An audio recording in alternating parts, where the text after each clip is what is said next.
Hello दोस्तों, welcome to एक्जियन classes. दोस्तों finally CTET जुलाई 2023 के लिए हम लोगों ने क्लासेस स्टार्ट कर दी है।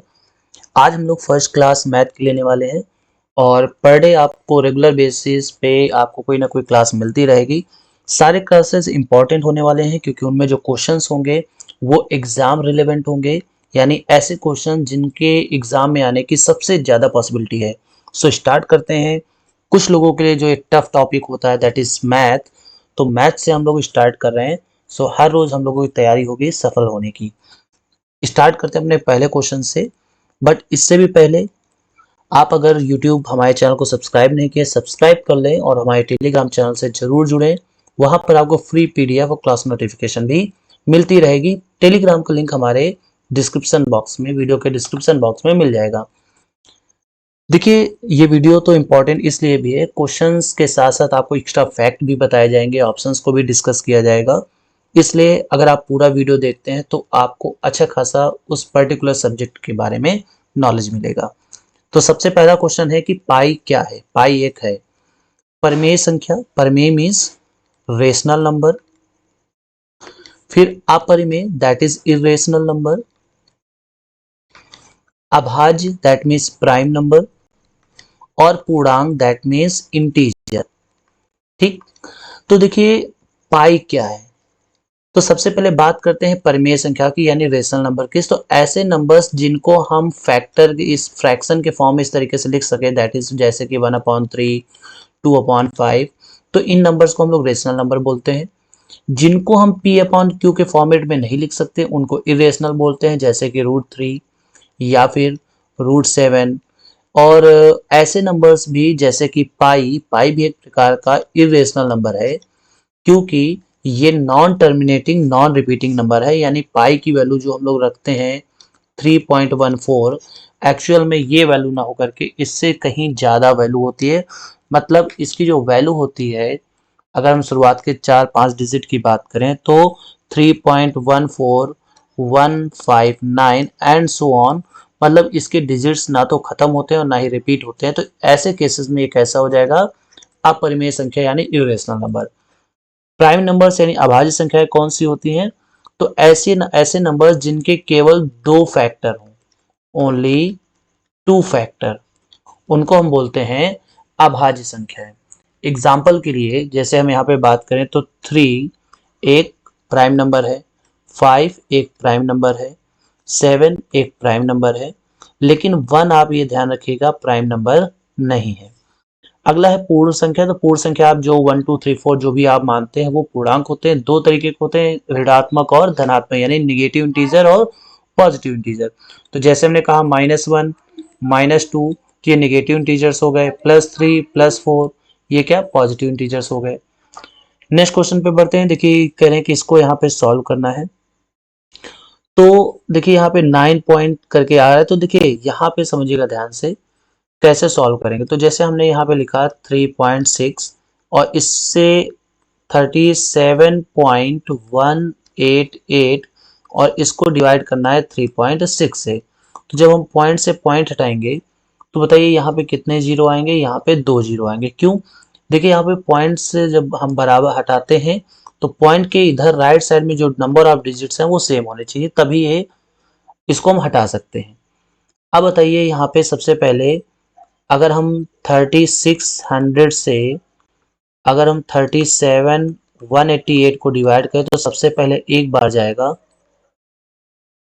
ठीक है, एक बार जाएगा तो ये 8110, यहाँ से भी 8 आ जाएगा। और देखिए अब कितनी बार जाएगा, तो अगर हम यहाँ पे कैलकुलेशन करें तो अगर ये इसको हम 1 टाइम भी लेके जा रहे हैं तो भी ये इससे ज़्यादा हो रहा है। तो इस केस में बताइए 0 बार जाएगा, यानी 10.33 इसका राइट आंसर हो जाएगा। बढ़ते हैं अगले क्वेश्चन में। देखिए जब किसी संख्या का 16% जब 21 से जोड़ा जाता है तो संख्या स्वयं प्राप्त हो जाती है। तो कह रहे हैं वो संख्या बताइए। बहुत ही अच्छा क्वेश्चन है ये। चलिए मान लेते हैं वो संख्या x है।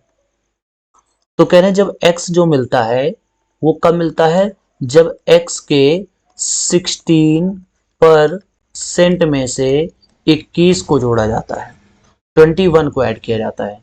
तो बताइए 4 से कैंसिल आउट 4 टाइम्स, 4 से कैंसिल आउट 25 टाइम्स, तो हम यहाँ से कह सकते हैं x equals 4x upon 25 plus 21। तो जब हम इसको इधर की तरफ लाएंगे तो x minus 4x upon 25 equal to 21। अब यहाँ पे हम लोग एलसीएम लेके सॉल्व करेंगे। जब एलसीएम लेके सॉल्व करेंगे तो आएगा 25x minus 4x equal to 21। तो बताइए ऊपर आ जाएगा 21x अपॉन 25 इक्वल टू 21। 21 से 21 cancel out, so finally x equal to आएगा 25। So here is the answer option number 2। देखिए बहुत ही लॉजिकल क्वेश्चन है ये। जैसा कहा गया है कि वो संख्या हमें प्राप्त होती है जब उस संख्या के 16% में से 21 को हम ऐड करते हैं। अगला क्वेश्चन है, करें किसी वस्तु का अंकित मूल्य, दैट मीन्स मार्क्ड प्राइस। अंकित मूल्य मीन्स मार्क्ड प्राइस, ये 500 है और दुकानदार 5% की छूट देता है, फिर भी उसको 25% का प्रॉफिट होता है। तो उसका लागत यानी कॉस्ट प्राइस हमें बताना है, इसकी कॉस्ट प्राइस क्या होगी। देखिए अब यहाँ पे सबसे पहले ये डिस्काउंट देता है कितना, 5% का।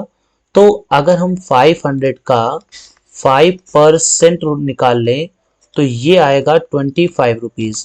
दैट मीन्स वो 25 रुपीज़ का डिस्काउंट देता है, तो उसके लिए फिर एसपी क्या हो गया, तो एसपी हो गया 500 इसकी मार्क प्राइस था जिसमें से 25 रुपीज़ का उसने डिस्काउंट दिया, तो ये आया 575 रुपीज़।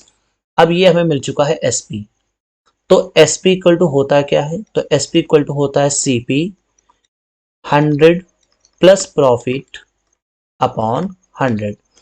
अब यहाँ पे एसपी कितना है 475 इक्वल टू सीपी, लेट से हमने मान लिया एक्स, कितने परसेंट का प्रॉफिट होता है 25% का, तो 100 प्लस 25 दैट इज 125 अपॉन 100। सो इससे 25 से 5 टाइम्स कैंसिल आउट और इससे कैंसिल आउट 4 टाइम्स। 5 से जब हम इसको कैंसिल आउट करेंगे तो ये पहले 9 टाइम्स जाएगा और उसके बाद जाएगा 5 times. So x equal to आ जाएगा 4 into 95। 4 into 95 that means 380 rupees. इसका मतलब ऑप्शन नंबर 4 इसका सही जवाब हो जाएगा। देखिए यहाँ पे कह रहे हैं कि 500 रुपये उसका जो मार्क प्राइस था। ये बात ध्यान रखिएगा कि जो हमेशा जब डिस्काउंट की बात करते हैं तो डिस्काउंट हमेशा एमपी में अप्लाई किया जाता है, यानी मार्क प्राइस में लगाया जाता है। और अगर यहाँ पे प्रॉफिट या लॉस की बात करते हैं तो ये हमेशा सीपी पर लगाया जाता है, यानी कॉस्ट प्राइस पर लगाया जाता है। तो चूंकि मार्क प्राइस इसका 500 था, 5% उसको डिस्काउंट दिया गया, तो 500 जो 5% निकालेंगे वो 500 का यहाँ पे फाइंड आउट करेंगे। सो बढ़ते हैं नेक्स्ट क्वेश्चन पर। करें कि कोई धन साधारण ब्याज की दर से 8 वर्ष में 2 गुना हो जाता है, तो 4 गुना होने में उसको कितना टाइम लगेगा। देखिए बहुत ही इजी क्वेश्चन है। 8 वर्ष में 8 वर्ष में वो 2 गुना हो रहा है, ठीक। तो अगले 8 वर्ष में क्या हो जाएगा, इस 2 गुने का भी 2 गुना यानी 4 गुना हो जाएगा। इसका मतलब ये हुआ कि 4 गुना होने में जो टोटल टाइम लगेगा वो लगेगा 16 वर्ष। देखिए यहाँ पे इंपॉर्टेंट बात यह है कि साधारण ब्याज कहा गया है, तो साधारण ब्याज में जो ब्याज हमें मिलता है यानी जो हमें इंटरेस्ट मिलता है वो कभी भी नहीं बदलता, हर बार हमें उतना ही इंटरेस्ट मिलता है। अगला क्वेश्चन है, देखिए कह रहे हैं 20 सेंटीमीटर भुजा वाले समबाहु त्रिभुज यानी इक्विलैटरल ट्रायंगल का एरिया बताना है। तो देखिए ऐसे तो अगर हम हीरोज फार्मूले की बात करें, हीरोज फार्मूला तो वो होता है under root S, S minus A, S minus B और एस माइनस सी, जहां पे एस का मतलब होता है सेमी पेरीमीटर यानी अर्ध परिमाप, A plus B plus C by 2। तो ये वाला फार्मूला जो है वो हम किसी भी ट्रायंगल के लिए लगा सकते हैं जहां पे ए बी सी उस ट्रायंगल के साइड हो जाएंगे।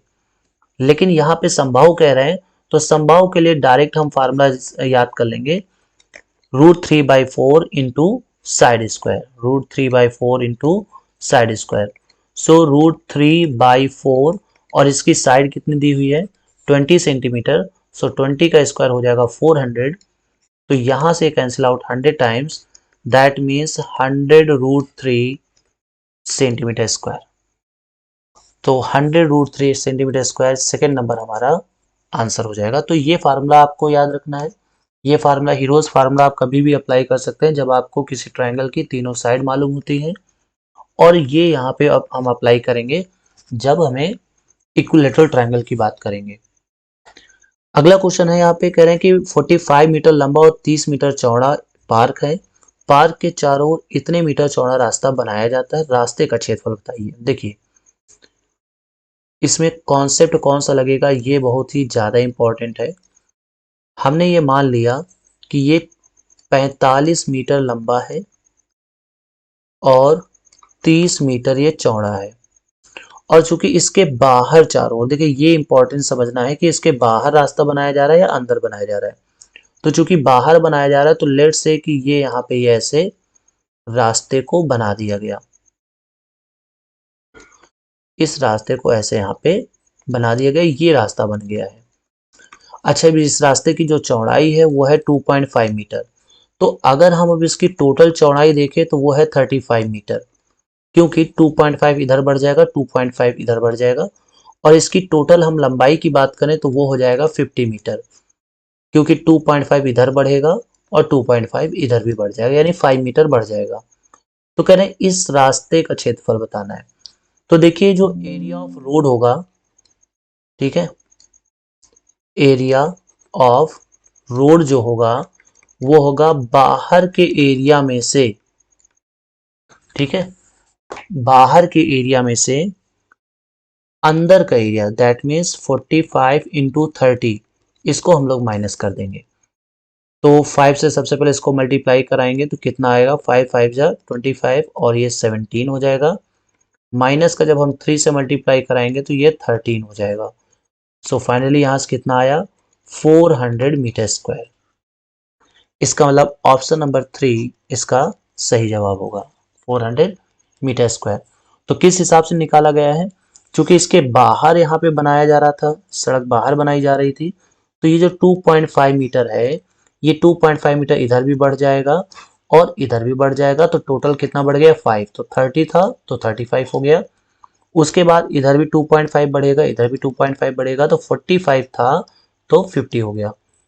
अब जब भी रास्ते का निकालना होगा तो बाहर के एरिया में से अंदर का एरिया माइनस कर देंगे। बढ़ते हैं नेक्स्ट क्वेश्चन पर। कोण का मान ज्ञात कीजिए जो अपने कोण पूरक के बराबर हो, यानी कॉम्प्लीमेंट्री के बराबर हो। किसके बराबर हो, कॉम्प्लीमेंट्री एंगल के बराबर हो। तो कॉम्प्लीमेंट्री एंगल ऐसे दो एंगल होते हैं जिनका सम 90 डिग्री होता है, और सप्लीमेंट्री एंगल ऐसे होते हैं जिनका ऐसे दो एंगल जिनका सम 180 होता है। तो कह रहे हैं उस कोण का मान ज्ञात कीजिए जो अपने कोण पूरक के बराबर है, यानी अगर हम एक एंगल को x माने तो उसका कॉम्प्लीमेंट्री एंगल भी x होगा। अब चूंकि ये कॉम्प्लीमेंट्री है तो इनका सम कितना होगा, 90 डिग्री। तो यहाँ से x और x मिलके क्या आ जाएगा, 2x। So 2x equal to 90 degree, तो x इक्वल टू कितना आ जाएगा, 45 डिग्री। सो यहाँ पे इसको हम लोग 45 डिग्री कर लेंगे और ये ऑप्शन इसका सही हो जाएगा। ठीक है, कोण पूरे के बराबर है तो यहाँ पे 45 डिग्री हमारा आंसर हो जाएगा। अगर यहाँ पे हम बात करते समपूरक की यानी सप्लीमेंट्री की, तो सप्लीमेंट्री मतलब ऐसा एंगल जिसका सम 180 हो, तो वो दोनों एंगल हो जाएंगे 90 और 90, जो इक्वल भी हैं और एक दूसरे के कॉम्प्लीमेंट सप्लीमेंट्री भी हैं। ठीक है, बट इस केस में यहाँ पे क्या होगा, तो यहाँ पे हो जाएगा 45 डिग्री। बढ़ते हैं नेक्स्ट क्वेश्चन पर। कह रहे हैं कि इस चीज का जो एवरेज है वो है 12, तो कह रहे हैं एक्स का मान ज्ञात कीजिए। तो जो औसत का फार्मूला होता है यानी एवरेज का जो फार्मूला होता है वो क्या होता है, सिग्मा एफ, यहाँ पे कह सकते हैं sum of all terms, sum of all terms या all numbers upon total number, upon total number, यानी जितने भी नंबर्स है सबको ऐड कर दो। तो यहाँ पे इसका जो औसत है वो 12 है। अब सम ऑफ ऑल टर्म्स, तो देखिए यहाँ पे केवल हमें इनको सम करना है, तो ये हो गया 28, 28 और 8 ये हो गया 36, 36 और 16 ये हो गया 52। ठीक है, 36 और 16 ये हो गया 52, 52 और 11 और 7, तो यहाँ से कितना आ जाएगा, 7 1 8 2 10 कैरी 1 और 5 1 6 1 7। तो इसका मतलब इसका सम आया 70 प्लस एक्स, क्योंकि एक्स भी यहाँ ऐड करना पड़ेगा, और अपॉन में नंबर ऑफ टर्म्स, तो नंबर ऑफ टर्म्स कितने हैं 1 2 3 4 5 6 7, सो यहाँ पे हमने लिख दिया 7। तो this implies 70 plus x equal to कितना आ जाएगा 84, सो x इक्वल टू कितना आ जाएगा, तो x इक्वल टू आ जाएगा 14, यानी ऑप्शन नंबर 4। तो औसत का आपको फार्मूला याद रखना है। औसत औसत का फार्मूला होता है सभी संख्याओं का योग, सभी संख्याओं का योग अपॉन कुल संख्याएं, टोटल नंबर्स, कुल संख्याएं, ये होता है इसका फार्मूला। बढ़ते हैं अपने सेशन के लास्ट क्वेश्चन पर, और इसको आप मोस्ट इंपॉर्टेंट मार्क कीजिएगा, क्योंकि ये थोड़ा टफ भी क्वेश्चन है। अगर आप थोड़ा सा दिमाग यहाँ पे लगाएंगे तो आपका टाइम काफ़ी बच सकता है, क्योंकि देखिए यहाँ पे तीनों का प्रोडक्ट करना एक बड़ी बात है। पहले हम इसको इससे मल्टीप्लाई करेंगे, फिर इसको इससे मल्टीप्लाई करेंगे, और फिर जाके हम एक्स स्क्वायर के कोफिशिएंट के बारे में समझेंगे। लेकिन यहाँ पे अगर कुछ टेक्निक्स अपनाई जाए तो उस केस में एक्स स्क्वायर के कोफिशिएंट को हम आसानी से निकाल सकते हैं। क्या टेक्निक यहाँ पे यूज करनी है, हमें ये देखना है कि एक्स स्क्वायर का कोफिशिएंट कब मिल सकता है। तो जब x का मल्टीप्लाई x के साथ होगा तब हमें एक्स स्क्वायर का कोफिशिएंट मिलेगा। तो यहाँ पे जब इस x का मल्टीप्लाई इसके साथ होगा तो हमें मिलेगा माइनस का 3x स्क्वायर। इस x का मल्टीप्लाई जब इसके साथ होगा तो हमें मिलेगा प्लस का 3x स्क्वायर, और जब इस 3x का मल्टीप्लाई इस माइनस 3x के साथ होगा तो मिलेगा माइनस का 9x स्क्वायर। ठीक है, और उसके बाद और पॉसिबिलिटी क्या बन सकती है, देखिए पहले हमने इसका मल्टीप्लाई इसके साथ किया, इसका मल्टीप्लाई इसके साथ किया, ठीक है, तो माइनस का 9x स्क्वायर और प्लस का 3x स्क्वायर, और फिर इसका मल्टीप्लाई हम इसके साथ करेंगे तो माइनस का 3x स्क्वायर। तो यहाँ से आ जाएगा, इस कैंसिल आउट हो जाएगा, क्या आ जाएगा माइनस का 9x स्क्वायर। तो एक्स स्क्वायर का कोफिशिएंट यहाँ पे ये नहीं होना चाहिए था, यहाँ पे आ जाएगा माइनस का 9। ठीक, माइनस का 9 क्यों, क्योंकि देखिए एक्स स्क्वायर का कोफिशिएंट पूछा है, तो इसका मतलब वो टर्म्स हमें देखने हैं जिनमें एक्स स्क्वायर आता हो, और एक्स स्क्वायर आने की पॉसिबिलिटी तब होगी जब इस एक्स का मल्टीप्लाई इससे करेंगे, इस एक्स का मल्टीप्लाई इस 3x से करेंगे, और इन दोनों का आपस में करेंगे, तभी एक्स स्क्वायर आने की पॉसिबिलिटी बनेगी। ठीक है, तो यहाँ पे आंसर हो जाएगा option number 1, that is -9। I hope आपको सेशन अच्छा लगा होगा। टेलीग्राम चैनल पे जाके इसको ज्वाइन भी कर लीजिए फ्री PDF और क्लास नोटिफिकेशन के लिए। मिलते हैं नेक्स्ट वीडियो में।